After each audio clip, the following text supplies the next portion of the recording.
The story begins with the boy's pale face, as if dried out and bloodless. 2 wounds are visible on his neck, as if from a bite. He lies in a coffin, clearly not made for his height, with an aspen stake in his heart, while local residents cry around him and discuss what happened, suggesting that all this is the work of a vampire. Talking about this, they involuntarily think that this could be that unusual girl who lives nearby and usually shuns everyone around her. While everyone is mourning and lamenting, in the distance you can see the girl herself, cautiously peeking out from behind a tree and watching the crowd. This boy, Chris, once approached her one spring day and, without fear of an answer, asked if she was a vampire. The girl raises her head in surprise, as if she didn't expect that they started talking to her at all. And at this time, Chris asks her again. Not wanting to continue the conversation, she turns away, and even shows a little with her facial expression that the guy asking such questions is not interesting to her. But almost immediately, a small child's hand appears in front of her face, as if expecting a reaction from her. The guy introduces himself to her, saying his name, and our heroine is surprised by this even more than the fact that he has not yet left, as the others did. She chuckles and turns away even more, even childishly going a little overboard, hearing from Chris that this is the first time he sees her on the street during the day. He asks if he heard her name correctly, to which the girl can no longer stand such importunity and says her name, Bella. At this, Chris breaks out into a smile and, laughing kindly, says that he actually knows what her name is because she is a celebrity in their village and they call her a recently arrived vampire.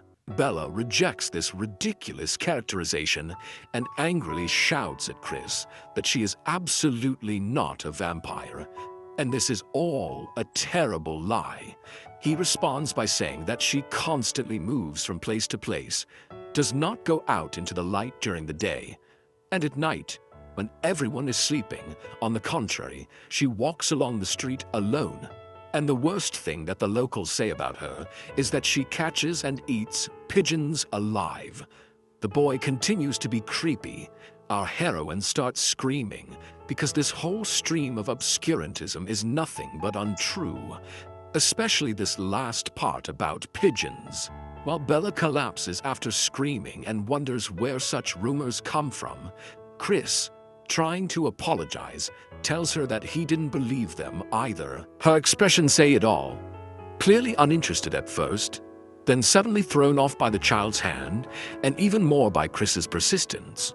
The way she chuckles, turns away, then bursts out in anger when called a vampire really shows how annoyed yet vulnerable she feels, while Chris keeps pushing with his playful but unsettling remarks. However, he does not understand why the girl does not appear in public.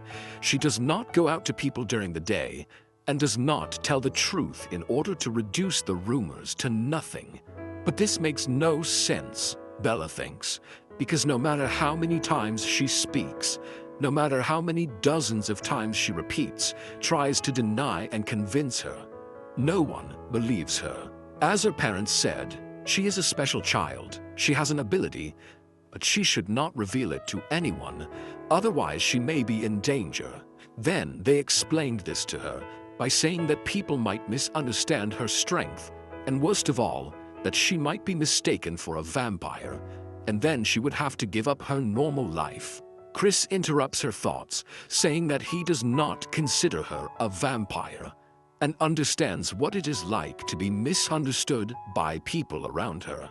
He musters the courage to open up to Bella and hangs his head in sadness, confessing that he was born with a defect that prevents one of his legs from working the way it should.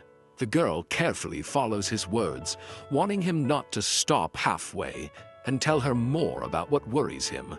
She notices that one of the legs is really bent, and the guy himself sadly says that he once heard from his peers that his parents would regret that he was born. Chris continues, smilingly noting that his parents still love him, and he no longer fears those unpleasant words will ever come true. Having finished his monologue, the guy once again extends his kind, childish hand to Bella, wanting to invite the girl to begin a sincere friendship. Looking at him with her clear eyes and feeling her heart skip a beat, she accepts his proposal, glad that she has at least one friend. This was the first person she had ever befriended, and for the first time in her life, she enjoyed every day she spent with him. And most importantly, Chris was the first one to whom she wanted to reveal her secret, her unusual ability. When he saw her hidden power for the first time, he couldn't believe his eyes, admitting that Bella was a very unusual girl, one he had never met before. Our heroine herself was very embarrassed. Showing her ability, she was worried that the guy would be scared of her and would not want to continue communicating with her. But Chris, on the contrary, is delighted with what she can do and almost shouts with joy. What cool opportunities the girl has. Bella, with apprehension in her voice, asks if the boy is scared that she might still turn out to be a vampire. After everything he saw, he replies that he knows it very well. But our heroine does not let up and asks how confident he is in his words. A minute later, Chris asks her a question that she didn't expect at all, and it completely unsettles her. The guy curiously wants to know if Bella has a desire to bite him on the neck and drink his blood, which he does not hesitate to ask her about, openly and bluntly. The girl, not expecting such a question, answers strictly in the negative. She definitely doesn't want this, and they don't know what this could lead to.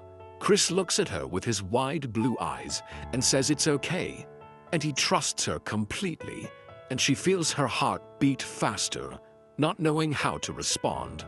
Bella is trembling, unsure of his words, afraid of what might happen to the guy, because if she hurts him, she will never be able to forgive herself for it.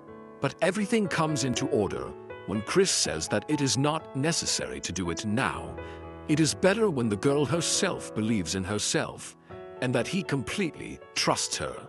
Our heroine understands that their meeting was the greatest happiness in her life, because now there is someone who believed in her more than she herself, and this warms her soul. Chris usually visited her in his free time, but when it was time for her to visit him, a terrible tragedy occurred, in the midst of which she came with horror on her face. His house is on fire, and as can be understood from the cries of the maddened crowd, the boy remained inside. But it is no longer possible to go inside because the house will soon collapse.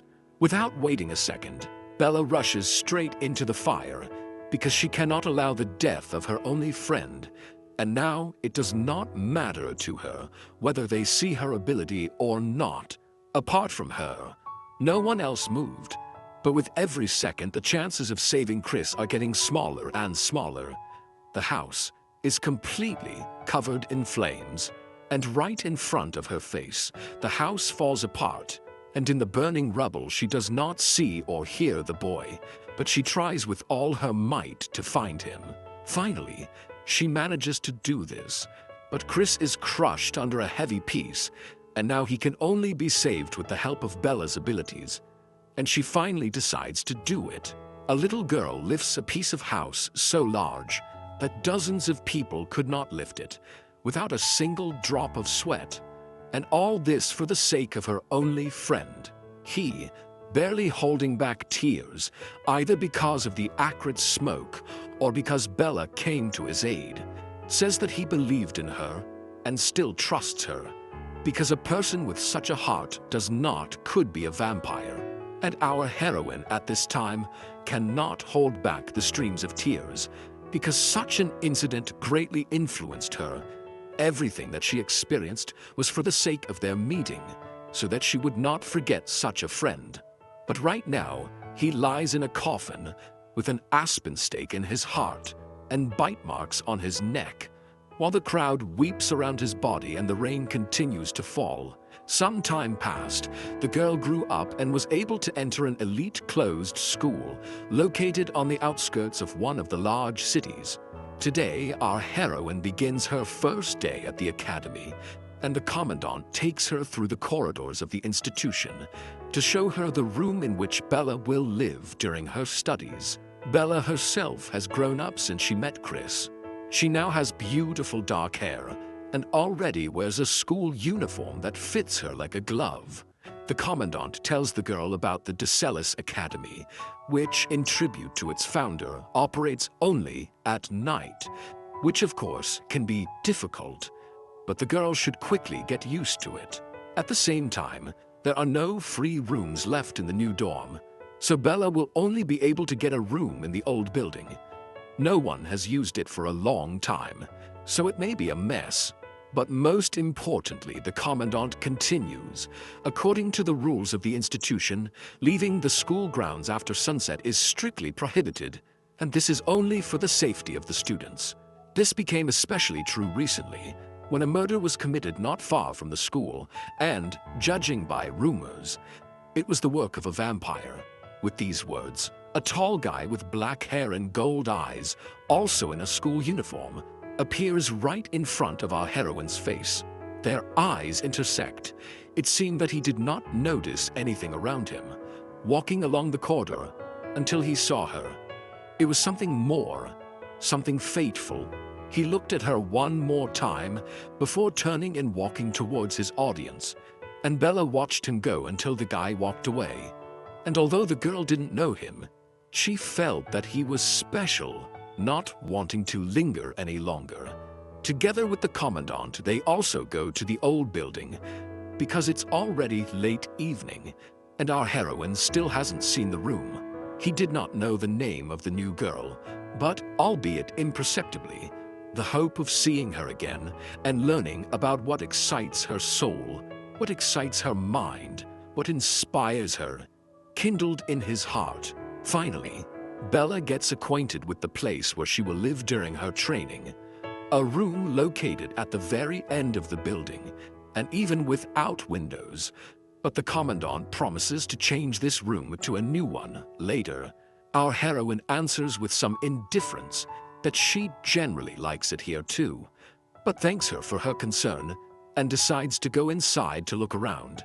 When the girl first entered the room in which she was to live, she felt a mixture of various feelings as she looked at the space around her. She couldn't help but notice the mess that reigned in the room, because dirty clothes, books, magazines, and sports equipment were lying on the floor. There were empty glasses on the tables, and the bed was completely turned over. But despite this, Bella could not contain her happiness that she finally had her own room in which she could live by her own rules. Our heroine even laughed with joy. And most importantly, what also made the girl happy was that no one here would consider her a vampire, since this academy has very strict rules in this regard, and vampires are simply not allowed here. Bella decided to ignore the fact that the room was on the very edge of the building, and that it was quite dirty, thinking that it wouldn't matter because she could clean it up and decorate it to her liking. While cleaning, she decides that she will try not to show her abilities to anyone because they only benefited her once when she saved Chris. Our heroine remembered how they played together in the sandbox, rode on swings, and picked flowers. Bella missed him, the only one she could trust with her secrets and dreams. Suddenly the door opened, and the guy with golden eyes, with whom she had recently crossed eyes in the corridor, entered the room, and he, in turn, looked dumbfounded. Most likely it looks like this because the fragile-looking girl is holding a heavy bed made of solid wood above her head, which even a couple of strong guys could not lift.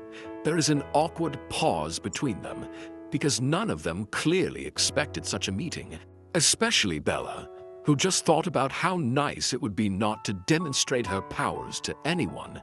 She throws away the bed and rushes to him, wanting to explain that he misunderstood everything, even if, of course, he is unlikely to believe her after what he saw. Bella couldn't believe that she had fallen for such simple stupidity and felt tears welling up in her eyes, and all she could say was that she was not a vampire and asked you to believe her. But the guy doesn't say anything. He just continues to look at the girl, remaining shocked by what he just saw. But still he has something to say to the new student. He smiled softly at her and reassured Bella, who was cowering in horror, saying that he believed her, and that he knew for sure that our heroine was not a vampire, and in general, he came for a book that he had once left here. Bella couldn't believe her ears when she heard his words and looked at him with slight hope. And most importantly, this was the first person after Chris who said he believed her. The guy confidently states that no vampires will be able to penetrate their academy, since there are really strict selection rules based on many factors, and her face clearly shows how upset the girl is about what happened, says the dark-haired guy, although right now she is breaking into a smile, glad that he believed her. Bella tells him that anyone in her place would feel as terrible as she does now. She certainly doesn't want to be considered a vampire. Her eyes glowed dimly, as if in the twilight, when she admitted that nothing disgusted her more than these bloodthirsty creatures devouring the lives of others. He kept his gaze on her, feeling his heart beat faster and trying to hide his excitement at her dark, categorical sincerity. Bella's face suddenly lit up with a smile, and she exclaimed that this was the reason why she was so happy that she entered this academy where there were no vampires. He just smiles back at her without saying a word and trying not to show his growing excitement, which our heroine, in truth, does not even try to look for. After she remembered why he came to her room, Bella offers her help in finding the book, and without waiting for an answer, she begins the search. A couple of moments later, among the mountains of local junk, she found the book that the guy was looking for and said that it seemed very, very ancient. He laughed a little warmly and immediately replied that he liked books like this because they broadened his horizons and imagination. Bella looked at him with curiosity and asked if that was why the guy ended up in this academy where the most gifted and creative students study. In addition, it is famous for its local library, which is one of the largest and richest in the country, and which stores many rare and valuable books, magazines, and documents. Our heroine added that she also loves to read, and that there is nothing better for her than to immerse herself in the world of books that capture her imagination. Bella asks him what this book that he was looking for is about, and he silently looked at it, not knowing how to explain it to her, and perhaps he was wondering whether it was worth doing it at all. She tells him that she's glad she was able to talk to him like a normal person who doesn't think she's weird because of her strength or evil, because of her hatred of vampires.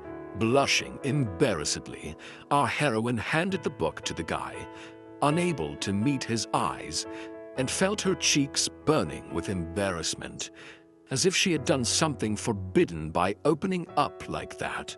The golden-eyed guy thanked her for the book and hurriedly left, leaving the girl alone. And Bella began to reproach herself for not asking his name and not learning anything about him except his love for books. With sadness and regret, she stretched out her hand to the closed door and repeated to herself that this was her chance to make a friend who would share her interests and understand her feelings. But she missed it. Suddenly, the door opens back. He returns to her, and she definitely did not expect this. Her girlish heart beats faster when she hears his melodic voice, which says that he forgot to ask what her name is. Confusion and excitement overwhelmed Bella. She jumped on the spot and began frantically telling him her name. Not knowing how to react to the guy's unexpected return, he repeated her name and said that he liked the way it sounded and how it suited her personality. His voice was gentle and sincere, and she felt her heart swell a little again. There is an awkward pause between them, in which Bella does not dare ask him a counter question, although she really wants to know in response what the name of her handsome guest is. He smiled at the girl and said that he did not want to remain anonymous to her, and invited her to ask him what his name was, if she did not mind. She shuddered and began to ask him his name, not hiding her intense curiosity and, in a sense, childish delight that he had returned to her for this. He smiled at her even wider and told her his name, telling her that his name was Edward and that he was in 12th grade. His golden eyes sparkling, and she felt drawn to him not only by his intelligence, but also by his charm. Edward moves a little closer to her and asks her to be friends, which is the best offer she can hear. So Bella naturally responds positively. She watched him go and smiled, feeling that a friendship had formed between them, and waved goodbye to him until he was out of sight. The sun set below the horizon, painting the sky in dark tones, and for the students of the academy, it was a signal that it was time to get ready for classes, where new knowledge, experience, and adventures awaited them. Edward was walking along the corridors to class when he suddenly heard a familiar voice shouting his name and turned sharply, hoping to see a familiar face. He was a red-haired guy with bright lime-colored eyes who had long wanted to find him so that they could go to class together. He approached Edward with a smile, happy to see him in good health. Edward was only a little confused by his sudden appearance and apologized for his absence, explaining that he was visiting a new student who had moved into the academy today. Behind the red-haired guy, another friend appeared, a short blonde guy who was also interested in the new student and joined the conversation, asking Edward questions about her. Edward told them that she moved into the room where they once constantly spent time, playing games, reading books, and sharing secrets. He suggested that the guys who were worried about not being able to come there now make friends with the girls so that they could gather there again, like in the good old days. Two more guys approached the trio, one of whom telepathically informed Edward and the others that being friends with a person was nonsense and that they should stay away from her. The second guy supported the first one, adding that they should not generally communicate with other students since they do not understand them. They should stick together and not trust anyone but themselves.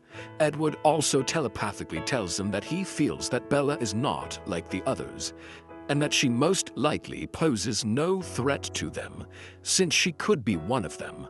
The guys are perplexed, because if Bella is really one of them, then how could she get into the academy without outside help with its strict rules regarding vampires?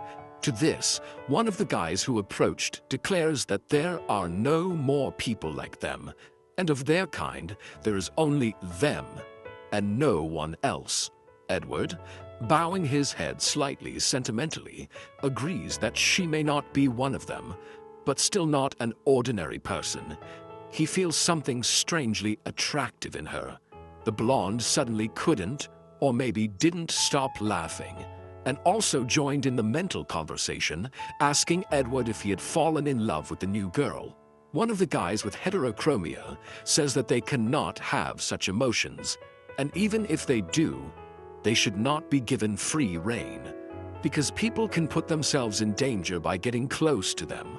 Already out loud, he sternly tells the friends around him to stay as far away as possible from this new girl. At the same time, he doesn't even realize that she had just gone to class for the first time and was passing behind his back while he was saying this. Bella blushes and bows in front of them, and she replays in her head how she was treated before, back in childhood, when she traveled from place to place. The children always refused to play with Bella, bullied her, calling her a vampire, and spread rumors that if anyone made friends with her, sheer misfortune would await him. But then she raises her head and sees that instead of angry faces, she sees quite nice guys who cannot take their eyes off her. They all stared at her, and so the girl even froze a little like a statue, afraid to move until someone spoke. The blonde is the first of the guys to thaw out. He approaches our heroine in one step and offers to meet her, introducing himself as Jasper. Pushing him away, a red-haired guy who introduces himself as James approaches her in the same way, and he says that Jasper is nothing but trouble, and it will be better if she is not friends with him. They happily meet her, And Bella herself did not expect such a reception, because before she was only hated and kicked out everywhere. Another of the guys approaches her, extends his palm, and also offers to meet her, but a little more formally, introducing himself as Emmett. He also adds that Bella should not worry about what his friend Ron said. They completely disagree with his opinion and will communicate with her. Ron himself, in turn, clenched his teeth and just listened as his relatives, one by one, succumbed to the incomprehensible attraction of the new student. Bella herself, in turn, decided to take a closer look at the only guy who did not approach her to meet her, namely, Ron. She doesn't like his wariness, and what he said before is very similar to the speeches that the evil children from her past said, which means it was he who disliked her. Ron tells the group that it is time for them to go, but they not only ignore him, but even say that he could go himself, and they will stay with the new girl. Edward asks Bella where she was going now, and she replies that before classes start, she would like to walk around the campus and get to know the surroundings. To this, he answers our heroine that he can just give her a tour, and they can start with the library, since she said that she loves to read. And to this she responds with joyful consent. All the guys, except Ron, also intervene in the conversation, saying that they would also be happy to join and show the girl the whole academy, to which she agrees a little embarrassedly. The guy left in the minority is loudly indignant that they decided to rush around in a crowd for some kind of inspection of the school, as if they had nothing else to do. To this, the other boys answer him that he can either go about his business or join in and not act like a complete bore, and he chooses the second option. They pass the library reading room, a huge room filled with myriads of books, and Bella is amazed by what she sees, something she could not imagine. Our heroine asks Edward where he got the book that he came to pick up from her room, and he begins to answer that that book is issued only with special permissions, and without them, it is impossible to get it. Approaching the classrooms, Jasper takes over the guide's initiative, starting to actively wave his arms and show who is studying in which classes. Bella notes that even though they study in different classes, they are still close, and the guys can see that this is not the part of their story that they would like to tell her about. Edward decides that rather than keep the girl in the dark, he can tell everything himself, and tells the girl that they actually all grew up together. The girl does not understand how this can work, because they cannot be each other's siblings, and is waiting for some kind of explanation from her new friends. And almost immediately she gets it when Edward explains to her that they are from the same orphanage, because their parents died, and they were left completely alone in this world. Bella is upset. She clearly didn't want to hurt the guy's feelings, but this affected Ron even more, who was furious that Edward told everything to an almost unknown girl. Finally, they arrive at the sports field, and James reveals that this is where training takes place for the upcoming match of Nightball, a local sport. But more importantly, there are two more from their company. Emmett notes that they love competition, and therefore, in the available free time from classes, they train tirelessly, devoting themselves to the game. Suddenly, he hears a whistle coming towards them at incredible speed, and immediately turns around and reacts immediately. With one precise blow, he tears apart the object flying at them, doing it without difficulty, followed by a loud bang that scatters throughout the area. The whole company of guys tensed up. Their goal was to protect the girl, and apparently, at almost any cost, they were ready to complete this task. The dust cleared, and it became clear that this was not an attack, but just a nightball that had flown out of bounds and was now lying in pieces on the ground. Emmett sees two players running up to them, who also apologize for such a sudden arrival of the ball in that direction. And in these two, he recognizes his good friends, Robert and Michael. Those, despite shouting in their direction that they should be more careful, are glad that everyone is safe and no one was hurt, which means they can continue training. After this, Emmett decides to check if Bella's okay and turns to her, asking if she was too scared from what happened. An oil painting appears before his eyes. Edward completely hid Bella behind him, at the same time hugging her by the waist and head so that nothing vital was hurt. Bella, realizing how it looks from the outside, jumps away from him, blushing and embarrassed, but at the same time saying words of gratitude for her salvation, as well as for this small tour too. As soon as the opportunity arose, she immediately ran with all her might back to her room, not ceasing to blush for a second, and the guys with surprised faces followed her with their eyes. Edward himself continued to remain silent, while others began to wonder out loud why the girl had left, because who knows, maybe they scared her away. Our heroine ran to her dorm room, barely catching her breath, and stopped at the door to at least slightly restore her oxygen supply. With difficulty restraining herself, Bella tried not to think about what had happened. But she couldn't. She wanted the earth to swallow her. She felt so embarrassed. Suddenly, a voice came from behind her and said her name, after which she slowly raised her head, shocked that someone had come to her at such a moment again. It was Ron, a guy with blue hair and heterochromia, which makes his eyes two different colors. And right now, he's wondering if the girl knows his name. He comes closer to her, and Bella calls him by name, quite worried, because this guy could be dangerous for her. Moreover, their first acquaintance clearly did not go well. Hearing his name from her, he suddenly turns away, grunting under his breath and saying, since she knows, then he doesn't care about anything anymore. But the girl decides on one more phrase. She says thank you to the boy for what he did. Then there, on the field, when everyone tried to protect her, Bella felt him pull her to a safe distance from what had happened, tugging on her uniform. Ron tries to change everything, saying that he just wanted to brush the dust off her uniform. And it so happened that this happened during the arrival of the ball, but our heroine does not believe him. Thinking that she is still glad of his help, he turns away, either out of embarrassment or not wanting to speak directly to her face, and says that she should not approach him or his company, and it is advisable not to even start a conversation with them.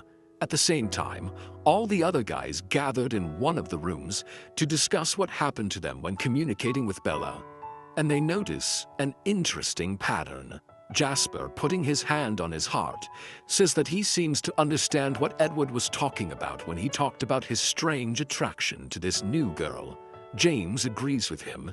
He also felt something similar and inexplicable, as if some force was guiding his heart.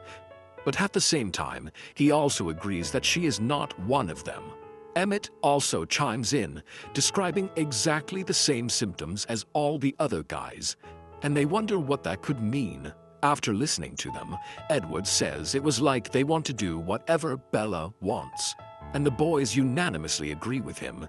This is an accurate formulation of their feelings. Jasper wonders if they all fell in love with the same girl at the same time, but is quickly reminded that they can't have that feeling. After listening to everything, Edward remains silent. He realizes that perhaps in his case, everything could have gone this way, because he wanted to go much further than just fulfilling Bella's whims and wishes, which, in turn, is about to burst into tears as she watches Ron leave, because he wants her to be left without friends again.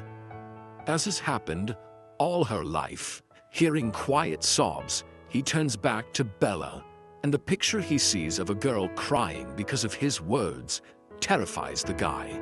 He approaches her again, and she understands that the guy is unhappy with this, and says that she understood everything and will not even greet them. But his reaction changed to the completely opposite. He tells her that she can do whatever she wants and asks her to understand him correctly so that she doesn't think anything bad about him or other guys. He had previously told her not to come near, not because he hated her, And at these words he freezes, thinking how best to formulate his answer. Ron purses his lips, clearly having a hard time even trying to find a reason for his cold words, let alone telling Bella about it. It's as if he's being switched again, and the guy again coldly states that even though he told her not to communicate with her, other guys will still break this ban, so it's useless, after which he leaves. Finally, the night comes into its own, which means that from these minutes the classroom will begin. And this means that it's time for our heroine to start. She closes her eyes and exhales, mentally preparing herself for what was bound to happen sooner or later, considering what kind of establishment this was. Today is her first day of school at Dazelis Academy, and she must be prepared for all the difficulties that may await her, no matter how difficult or dangerous the tasks ahead of her. As soon as she leaves the room, all her girlish confidence disappears, because Edward is standing in front of her and offers to go to class together. He says that he wanted to go with her, so he just waited at the door, because they wanted to make friends and communicate closer, to which the girl, confused by Edward's sudden appearance, can only nod her head. Bella catches herself thinking that the guy is making sure that she does not feel uncomfortable after the transfer, and notes that he is very caring, even towards a new girl. They walk at a measured pace along the school corridor, and Bella sees that everyone around them greets Edward, and he greets everyone back, leaving no one unnoticed. So, our heroine adds to her mental notes about this guy that he is very popular within the school, but this was expected because he is cool and friendly at the same time. Edward sees that the girl is lost in her thoughts while looking at him warily, and decides to move closer to her, asking if she really feels uncomfortable next to him. When he asks her this unexpected question, the girl does not know what to answer, and her voice trembles with fear and embarrassment. She frantically tries to explain that her behavior is not connected with him. Bella, blushing like a tomato, tries to tell him that she values his friendship and that she is afraid, as if on the contrary, he would not be uncomfortable going with her. She also says she doesn't want to barge into their company without permission, be intrusive, or interfere with his time with the friends he grew up with. When Edward hears her words, he laughs in response and says that she is not interfering, but on the contrary, she makes their company more pleasant. At the same time, he asks if Ron really told her that.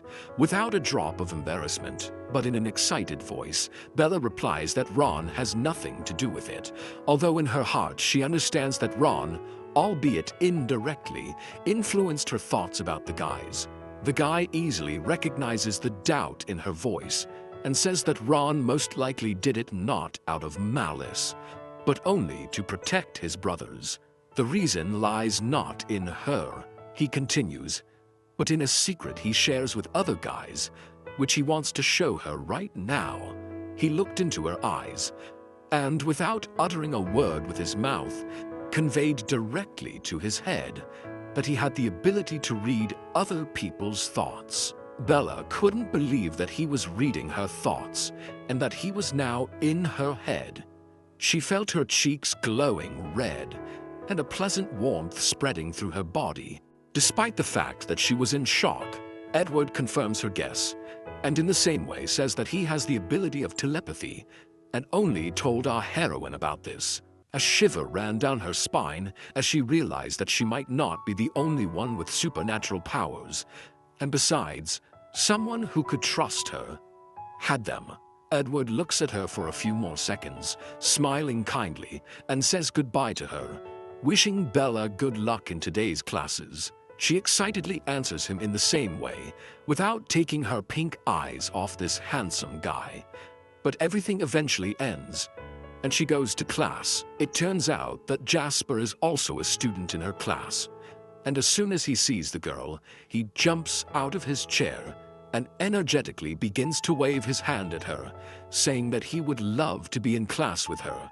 Our heroine herself is no less happy about this than Jasper, although she does not show it so violently, simply and calmly answering that she likes his company.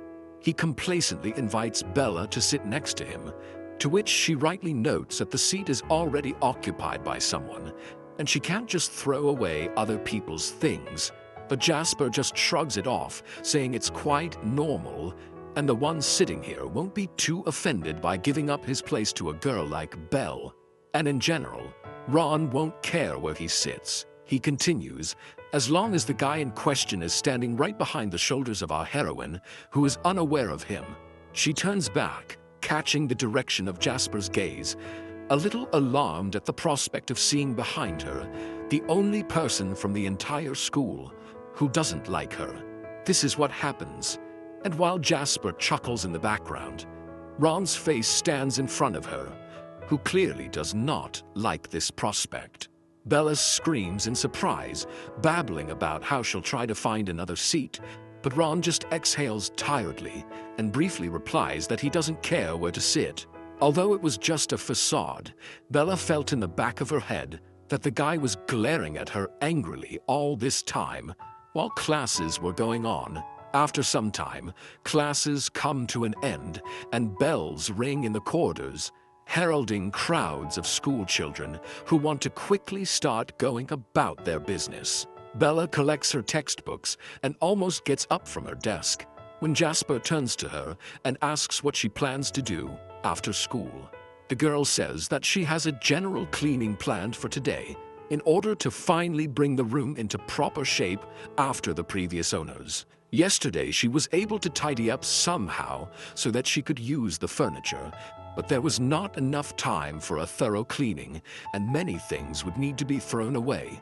Jasper, in his usual manner, answers her that he will be fabulously happy to help her, if she, of course, does not mind, to which she gives a positive answer.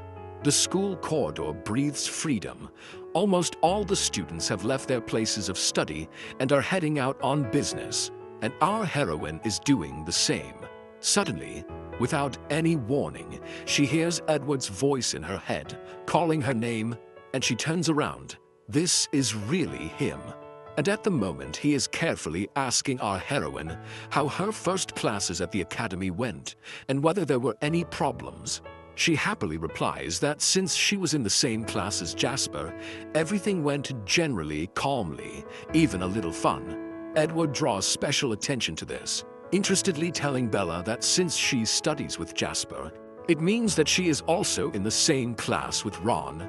Our heroine tells him that Ron not only studied with her today, but also gave up his place without causing scandals or hysterics, for which she is grateful. This is not the reaction from Ron that Edward would have expected from him, because as he knows, Ron even almost got into a fight with one of the students for this place. Ron himself walked up with his arms crossed, as if he had been there all along, explaining that in fact he had not conceded anything, and his place had simply been taken away. Emmett intervenes in their conversation, saying that this fool could have given up his seat for Bella without further ado, and not behaved so inappropriately. James immediately appears, adding that since Bella is new, they, as older ones, should look after the girl and help her whenever possible. Ron is seething from such an attack on himself, while the others scold him, and Bella, meanwhile, distracted by the guys, wants to turn to Edward again. She tells him that she told them that she wanted to clean a room, and all the guys decided to join in and help. The guy leans as close to her as possible and telepathically says that he also wants to be present and asks Bella if she gives her permission. A little more time passes and the whole crowd comes to her, and they begin serious cleaning to help the girl. Bella asks them not to strain too much, but the guys approach the work with enthusiasm and almost immediately clear the room of unnecessary things, collecting everything in bags and boxes. Emmett is distracted by Bella's repeated pleas, asking her to let her do something, and tells her to just stand there and breathe. James supports him, saying that they can handle it quickly themselves and continuing to hold the garbage bags. And Jasper, dressed in a maid costume, unable to resist this time too, declares that what he likes most in the world is chooses a box standing on the floor and covered with a cloth in which a metallic clanging sound is heard in order to take it out. Emmett reacts almost immediately.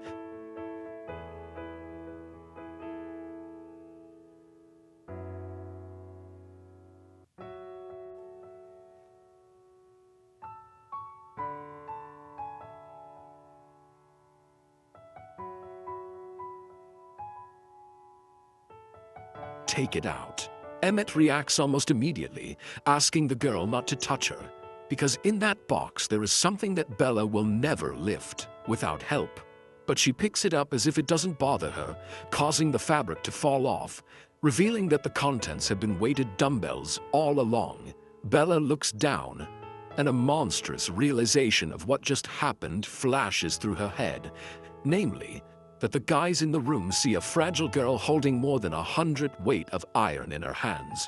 She understands how it looks from the outside. And this means that now not only Edward, but also the other boys will know about her strength. Both the guys and Bella are shocked, and no one makes a sound in the whole room, not knowing how to react to what happened and what will happen next. Bella was shocked that she had found herself in such a stupid situation again, and she felt like she couldn't say or do anything anymore. Edward comes to her rescue again, offering to simply give the box to him, which the girl silently does, still blushing. He telepathically warns Bella that he actually also has this ability, which means everything will be fine, and she has nothing to fear. She is silent, and then he asks her if she began to fear him because of these abilities, or on the contrary, hated him to the core. The girl breaks down and screams, turning her head around, that she will never hate them and Edward for their abilities.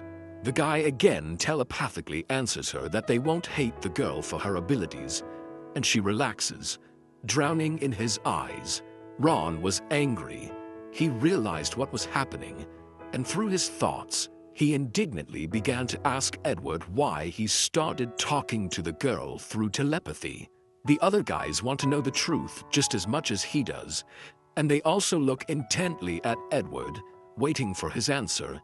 But instead, the guy just asks Bella out loud if she can then keep his abilities a secret and not tell anyone about them.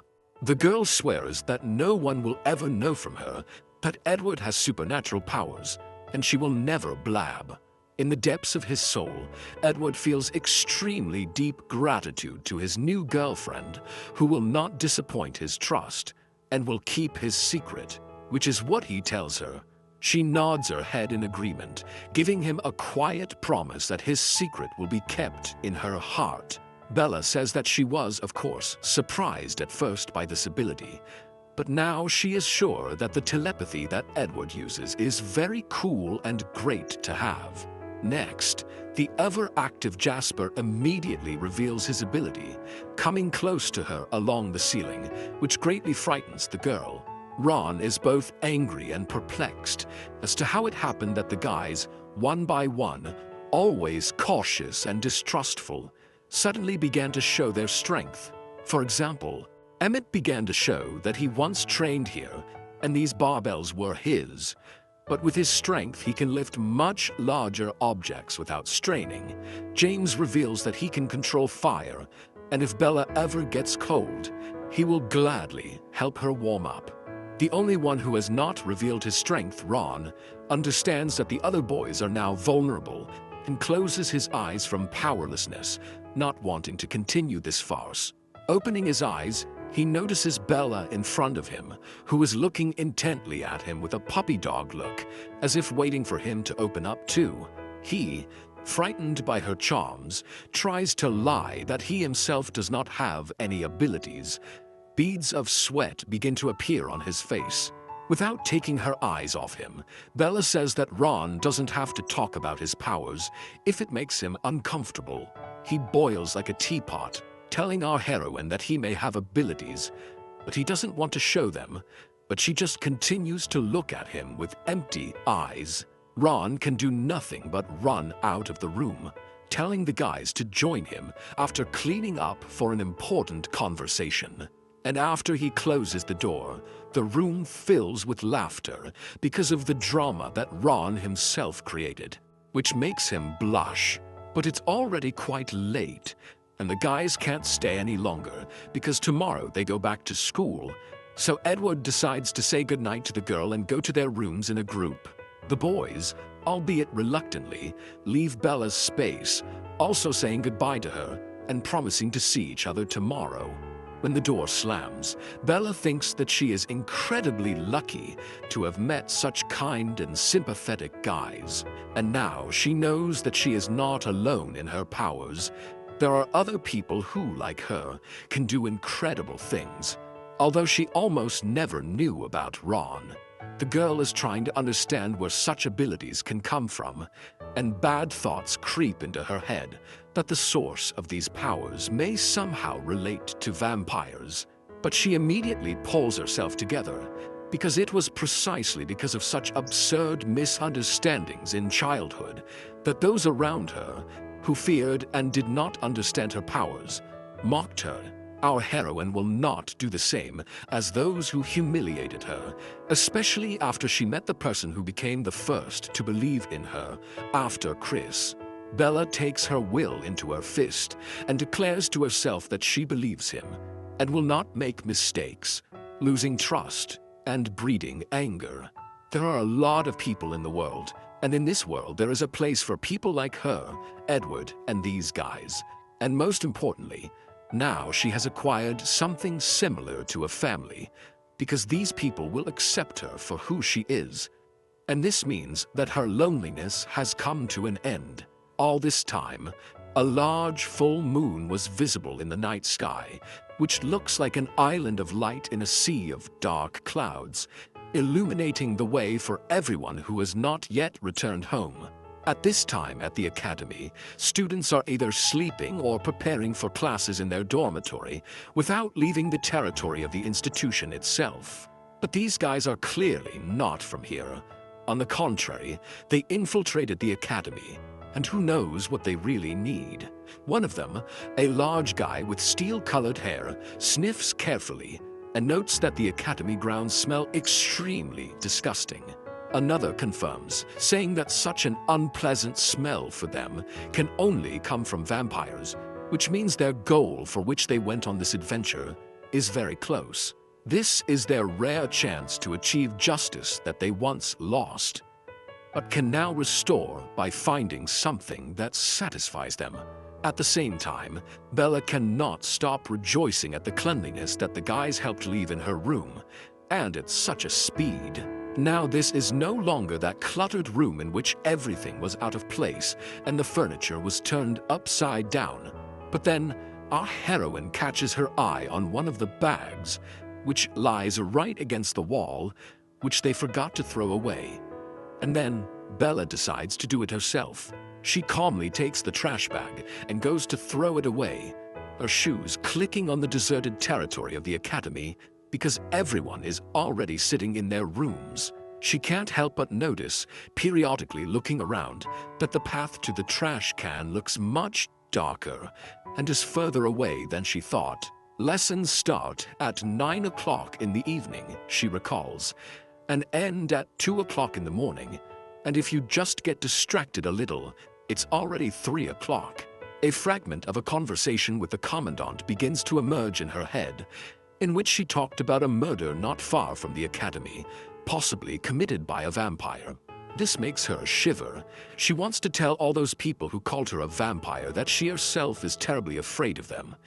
But nevertheless, she ends up in the trash. Bella, encouraging herself to go back, throws away the bag, when suddenly she feels an elusive something behind her.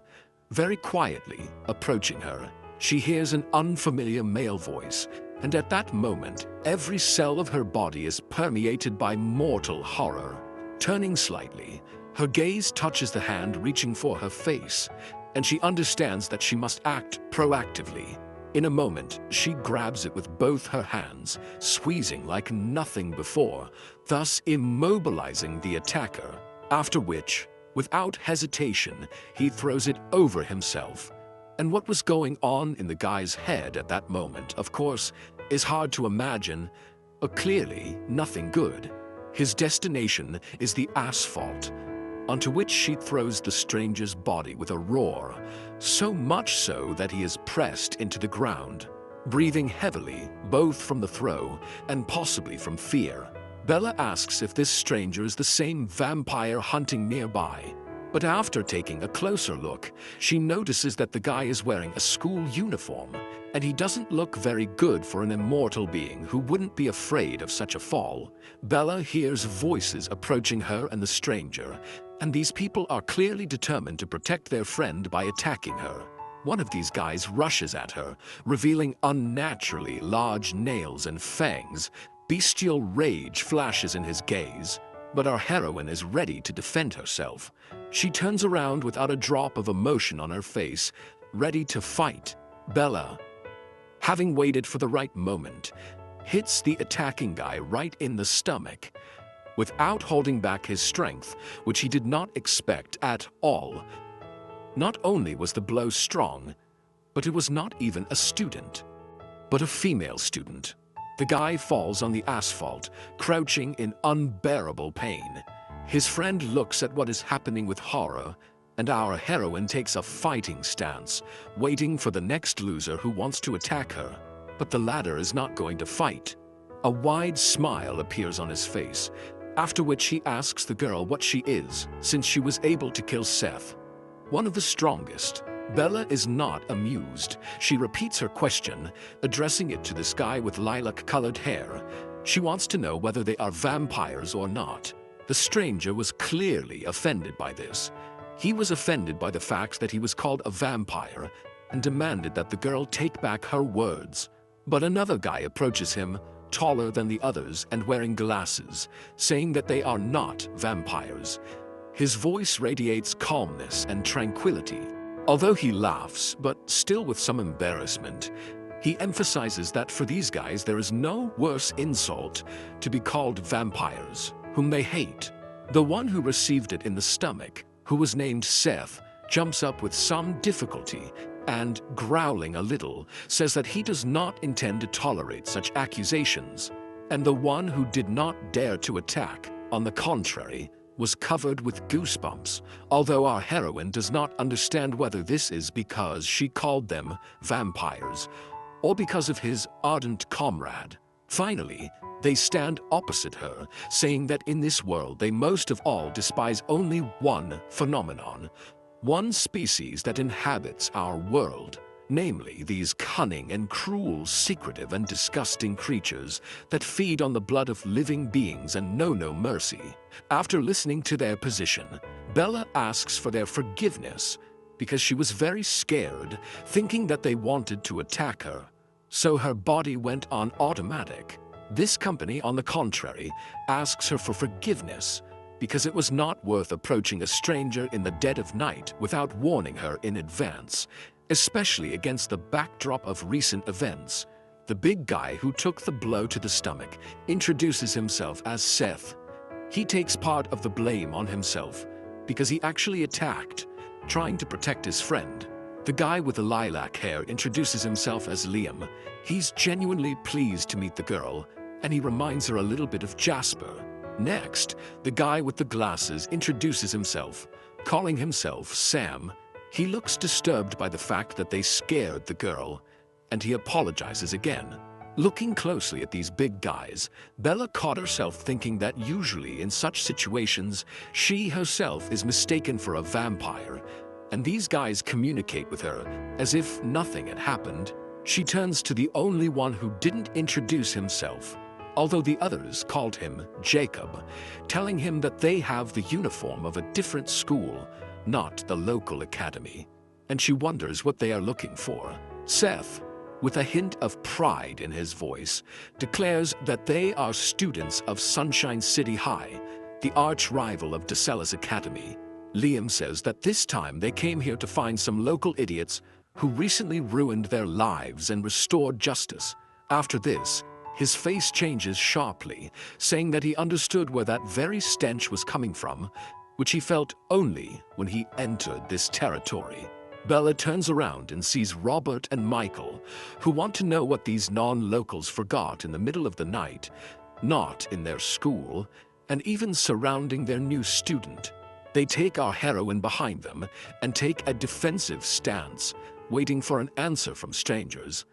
Bella tries to tell them that there was simply a misunderstanding, but they don't hear her. Liam is freaking out. He calls the arriving athletes assholes and asks them the same thing, as if he knows that they could pose a danger.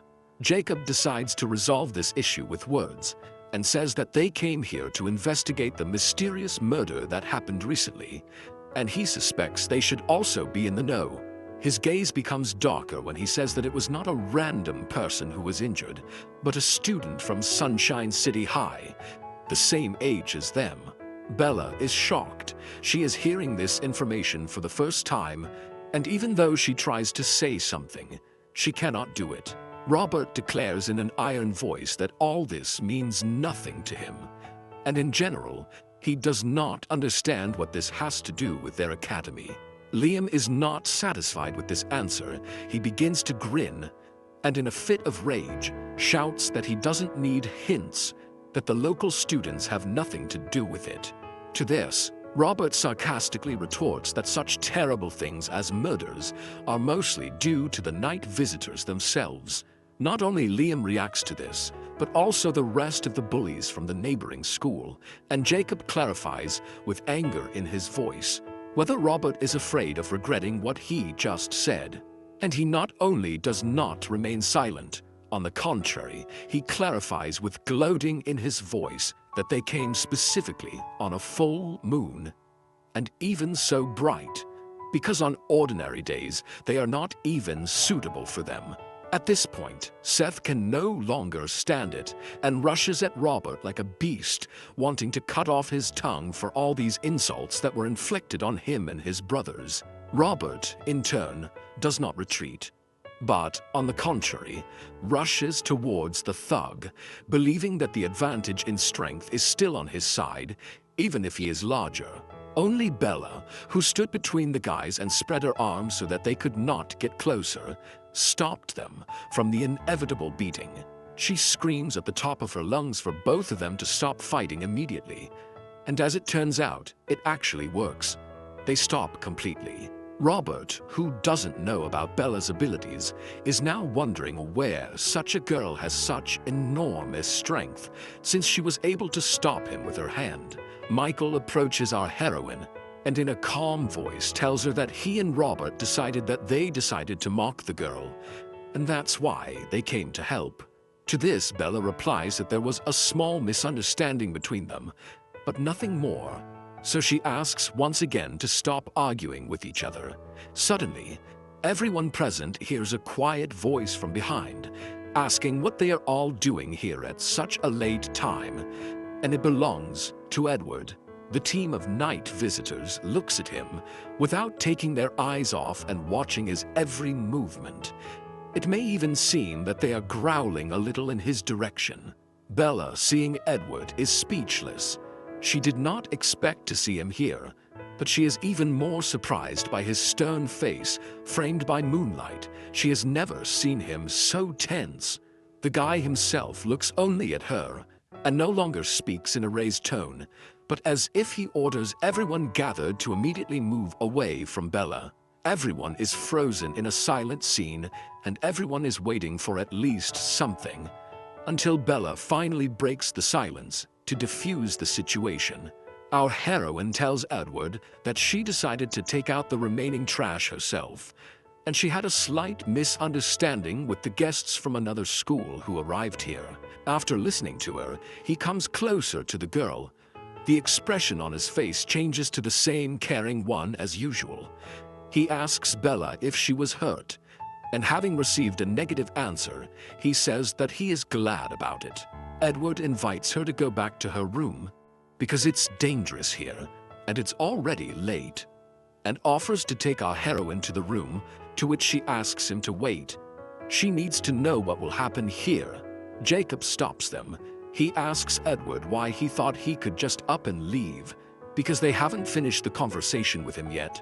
In an icy voice, Edward replies that he has nothing to talk to them about. If they don't want problems, then it's best for them to leave the Academy's territory right now. But Jacob has a mission. He must ask whether the death of their student was the work of the locals or not, which he asks Edward, who denies involvement. He is supported by Michael, who says that the students at the Academy don't do that kind of stuff, and they should look for someone else. Liam intervenes again in the conversation, saying that he needs not just words, since this is all emptiness, but real evidence of their non-involvement. Robert also goes on a verbal attack, asking a counter question, whether the accusing party has the same evidence, because without it, all attacks are groundless. Jake answers him, saying that they didn't come to this disgusting smelling academy today just like that. They have good reasons for that. Here, Edward can no longer stand it, saying what these people will do if it suddenly turns out that the locals are to blame, that this is really their doing. Liam needs nothing more to confirm the guilt of Edward and his company, and he is ready to rush into battle right now to avenge his comrade. Edward himself understands that Bella could suffer now, and therefore he decides that he will not restrain himself in order to protect his friends. But our heroine grabs his sleeve and, with tears in her eyes, begs Edward not to start a fight, and also makes the same request to Liam, hoping that the boys will listen to her. Liam stops, as if something is holding him in place, preventing him from resisting Bella's will, and all he can do is stand there and glare at Edward. In turn, he apologizes to Bella, promising that they will not fight, and apologizes for making her worry because of such a turn in their conversation with Liam. He also turns to Jacob, stating that he knows why they came today and where they became suspicious of them, but he hastens to reassure them that he and his company were not involved. Liam is furious that Jacob isn't responding to this and yells that they shouldn't take these people's word for it, because they're too cunning and evil. To this, Edward replies that he told them the truth, but to believe it or not is their business. Moreover, right now he does not want to quarrel with them, because Bella is already so frightened by everything that is happening.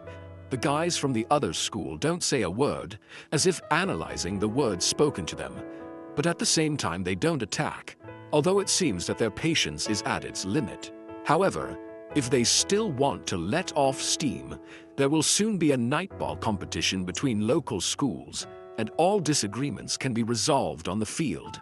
This way they will be able to sort everything out, not through a stupid fistfight, but in a civilized way, through sports, because they are not simple hooligans, but students of elite schools. They silently come to an agreement among themselves, even if Liam's eyes show terrible contempt for the local students, and especially for Edward. Jacob turns to Bella, who turns to him, hoping that he will take a more peaceful path, agreeing with Edward and not resort to unnecessary violence, and he replies that they will leave today, and once again apologizes for the fact that the girl experienced their acquaintance in this way, and not in a more pleasant environment. But nevertheless, he continues, he does not want to connect this incident and the game, and warns that now they will not act rashly and will keep an eye on Edward and his company. And in the upcoming nightball game between their teams, they will not restrain themselves. Jacob finishes gloomily, and then they will finally grind the Desellis Academy team into powder. Edward smiles and says that they will also try to be careful, realizing in his head that this time he was able to defeat the students of Sunshine City with words and not force. Jacob turns around and leads his team away, despite protests from Liam and Seth, who are still itching but won't challenge his decision. While they are leaving, Seth swears and says that they will not leave the locals any chance to win. Jacob is just thinking about his business, but Sam has no time for this. He feels that something more important for them is happening nearby. The Desellis boys don't make a sound as they watch the night visitors move away from them, until they disappear completely from their field of vision, beyond the distant horizon. They return to the dorm, and Edward pauses and turns to our heroine again, apologizing for almost getting into a fight right in front of her. But the girl says, looking at his saddened face, that he stopped as soon as she asked him to stop, which means everything is fine. At the same time, Bella thinks, at that moment he became not himself. Edward had never been like this in front of her, even though he didn't do anything then. Our heroine instinctively felt that she had to stop him, otherwise something irreparable would happen. But now, everything is behind her. It's already 4 o'clock in the morning, and almost all the heroes have gone to rest before the next school day. But there is one person for whom this night becomes a chance to learn something more about himself. This is Ron, who specially got up late at night before the moonlight and extended his hand to her, as if feeling that she was calling him to her and awaiting her fate. His suspicions, conjectures, and in a sense, hopes come true. His pupils dilate in horror and admiration, and this is partly due to his current state and partly to the awareness of his nature. Unexpectedly, he hears the voice of Sam, who curiously examines such an unusual werewolf and turns to him to see a guy standing next to him. He calmly says that although they have seen each other before, he introduces himself to Sam for the first time, extending his hand to the guy. Sam tells Ron that he is also a werewolf, although not a half-breed like him, half human and half beast.